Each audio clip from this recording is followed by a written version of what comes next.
जिनके जो प्रक्रिया है बढ़ने की वो इतनी लंबी होती है, इतनी स्लो प्रोसेस होती है कि आपको लंबे टाइम तक, जैसे ल्यूकीमिया हो गया, ब्लड कैंसर के केस देखे होंगे कि एक एक ना पता चलते हैं ना एक इससे पेशेंट मरता है। और इसमें क्या होता है कि लंबे टाइम से पेशेंट का ये दो चीजें आपको इसमें जरूर दिखाई देंगी। अगर किसी पेशेंट के अंदर ब्लड कैंसर के जो है शुरुआत हो रही है, उसके लक्षण है लिम्फोमा। लिम्फोमा समझते हैं आप लोग?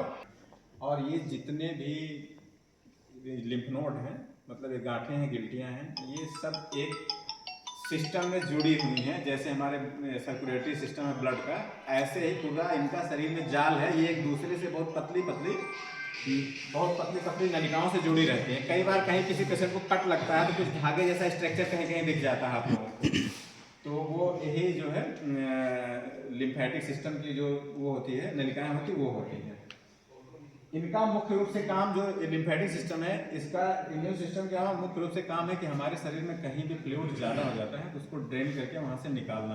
कई बार डॉक्टर एक शब्द का इस्तेमाल करता होगा, कहीं चोट लग गई या कहीं कोई इंसिजन लगा है या कहीं कोई ऑपरेशन हुआ तो उसके आसपास सूजन आ जाती है, तो डॉक्टर कहता है लिम्फेटिक एडीमा। लिम्फेटिक एडीमा का मतलब वहाँ के जो लिम्फेटिक सिस्टम है वो डैमेज हो गया है या कट हो गया है या वो नलिकाएं कट गए हैं, तो वहाँ से फ्लूइड जो है ड्रेन नहीं हो रहा है। ठीक है, इस पर कभी किसी और उस पर चर्चा करेंगे हम लोग। तो अगर ये जो है ये जो गिल्टी है लिम्फ नोड, इसका कैंसर होता है या ल्यूकेमिया ब्लड कैंसर होता है, तो आपको पेशेंट के अंदर लंबे समय से बुखार के लक्षण मिल सकते हैं। कोई भी पेशेंट अगर आपको लंबे समय से बुखार कंप्लेन करता है तो सबसे पहला हम लोग दिमाग में जाता है टाइफाइड। बहुत लंबे समय सबसे पहला प्राइमरी यही जाता है, फिर इसके बाद आता है दूसरी बड़ी चीज़ों पे। हम लोग का इस पे तुरंत से ध्यान नहीं जाता है कि हो सकता है उसको जो है मेलेग्नेंसी जैसी कोई प्रॉब्लम हो। तो अब ये चीज़ ध्यान रखिएगा कि अगर कोई पेशेंट कहता है कि हमको तो बुखार ही नहीं ठीक हो रहा है, बहुत कमजोरी आ रही है, भूख नहीं लग रही है, तो टाइफाइड तो हम लोगों की पहुँच में होगी आसपास। सबसे पहले वो चेक करते हैं, सीबीसी करवाते हैं हम लोग।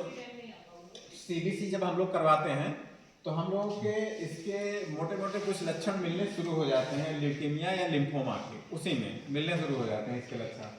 ठीक है, और इसको एकदम कंफर्म करने के लिए फिर हम लोगों को जाना पड़ता है आगे बोन मैरो एग्जामिनेशन के लिए या फिर लिम्फोमा के लिए के लिए जाना पड़ता है आगे लंबे टाइम तक। ये चीज़ें आप लोगों को बहुत आम तौर पे मिलती होंगी कि गांठें, वही जिसपे हम लोग शुरुआत में बात की हैं कि शरीर में कहीं भी कोई ट्यूमर बनता है तो वो दो तरीके का हो सकता है, या तो मैलिग्नेंट ट्यूमर हो मतलब कैंसरस हो, या नॉन कैंसरस ट्यूमर हो।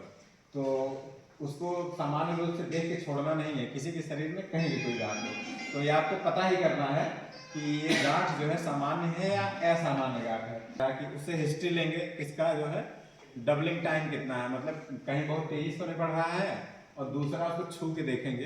ये जैसे मान लीजिए यहीं पे आपको कहीं पे कोई लिम्फ नोड मिली जिसमें इन्फ्लामेशन है उसको काफी टाइम से। एक चीज और, अगर कोई गांठ बन रही है कहीं भी शरीर में, अगर कोई मेलिग्नेंट ट्यूमर है, ठीक है, तो बहुत ज्यादा संभावना है कि उसमें दर्द नहीं होगा। शुरुआत में वो पेनलेस ही होगा, जब तक वो मेटास्टेसिस होकर दूसरे अंग को प्रभावित नहीं करेगा तब तक वहां पे आपको पेन कंप्लेन नहीं होगा। यही कैंसर को पकड़ने में ही लेट हो जाता है, क्योंकि शुरुआत में है कोई पेन ही नहीं होता है इस ट्यूमर में। तो कहीं भी किसी हिस्से में आपको गर्दन, उसके आसपास, गैलरी में, आर्टिकुलर रीजन में कहीं भी कोई भी लिम्फ नोड दिखे तो इसको देख के आपको ड्रॉप नहीं करना है। बहुत अधिक संभावना है कि वो हो सकता है, हम लोग इस क्षेत्र में रहते हैं उष्णकटिबंधीय क्षेत्र में, ट्रॉपिकल एरिया में, यहाँ पे ज्यादातर केस में अगर इस तरीके से ये इसके गर्दन पे दिख रही है, बहुत अधिक संभावना है कि ये ट्यूबरकुलर होगा।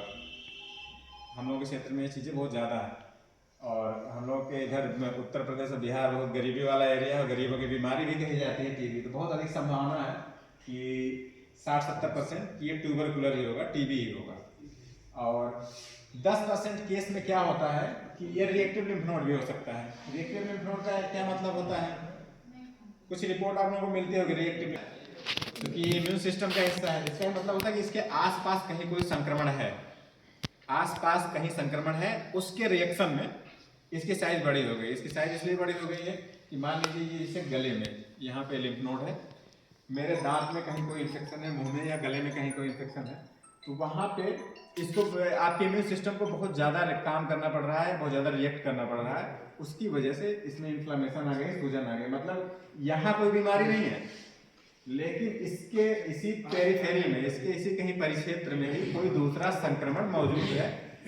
अगर कहीं रिएक्टिव लिम्फ नोड लिख के आ रहा है तो आपको ये बताया जाता है कि भाई ढूंढो इसके आसपास कुछ है, यहाँ नहीं कुछ है लेकिन इसके आसपास का एरिया, कान हो गया, मुंह के अंदर हो गया या फिर गले में हो गया, कहीं ना कहीं कोई संक्रमण है।